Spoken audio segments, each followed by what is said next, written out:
You wake up when your body is ready. No alarm, no schedule, no place you need to be. You sit up, stretch, and ask yourself one question. What should I do today? For 99% of human history, this wasn't a hypothetical. This was every single morning for roughly 300,000 years. And the answer to that question looked nothing like the life you're living right now. Modern humans spend about 90,000 hours of their lives working. That's roughly 1/3 of your waking existence dedicated to a job. But for the overwhelming majority of human history, jobs didn't exist. There was no employment, no wages, no boss, no career ladder to climb. So what did people actually do all day? Let's start with what we know for certain. In 1963, archaeologist Richard Lee conducted a study that would change how we understand prehistoric life. He tracked the daily activities of the Doju people in Botswana, one of the few remaining groups still living in a way that resembles pre-agricultural human life. He found that adults spent about 2.5 days per week acquiring food. That's roughly 17 hours. The rest of the time they did whatever they wanted. And here's the important part. This pattern shows up everywhere anthropologists look. The Hadza in Tanzania, the Ak in Paraguay, the Martu in Australia. Completely different environments, different continents.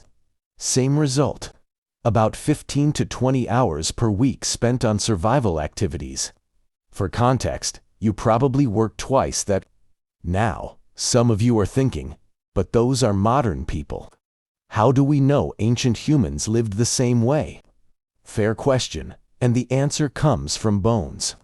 When archaeologists compare skeletons of ancient humans to early agricultural populations, the difference is dramatic.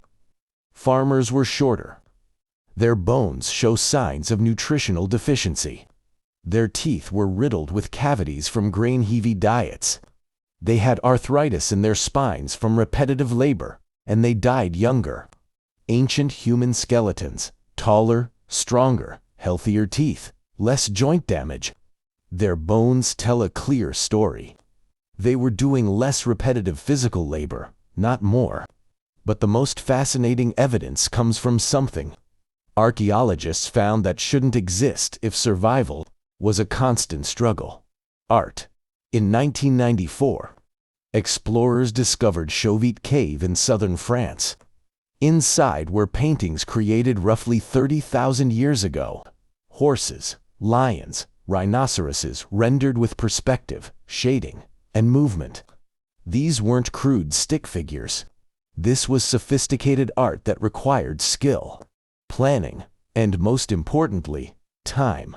Someone spent hours, maybe days, deep inside a cave by firelight, painting animals on a wall.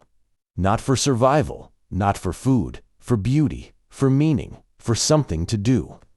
In Blambo's cave in South Africa, archaeologists found 100,000-year perforated shell beads, tiny holes drilled through seashells, clearly meant to be strung together as jewelry.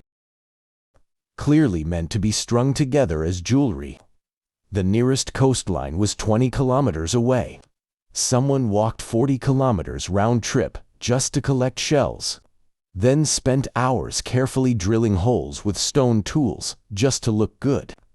In 2008, researchers found a 40,000-old flute carved from a vulture bone in Germany. 5 finger holes, perfectly spaced. Whoever made this understood music. They understood pitch, and they spent significant time crafting it. Not for hunting, not for defense, for music. These aren't isolated finds. Across Europe, Africa, and Asia, archaeological sites from 100,000 years ago onward are filled with evidence of decorative objects, carefully crafted tools, far more elaborate than necessary for survival. and items that required hours of focused work with no immediate practical benefit. This is what people did when they weren't securing food. They created, they decorated, they made things beautiful. So, let's reconstruct a day. You wake up around dawn. The fire from last night is still smoldering. Someone adds wood. You eat leftover meat or fish from yesterday. Maybe some nuts or berries collected the day before. Breakfast is social. People talk. They plan loosely for the day. Not because they have to, because that's what humans do. Around mid-morning, a small group might leave to hunt or gather. But here's the key. You don't go every day. If the hunt was successful 2 days ago and food is stored, you might not leave camp at all. You might spend the morning working on tools, sharpening a spear, weaving a basket, scraping an animal hide to make it soft and usable. This isn't work in the modern sense. There's no clock, no supervisor.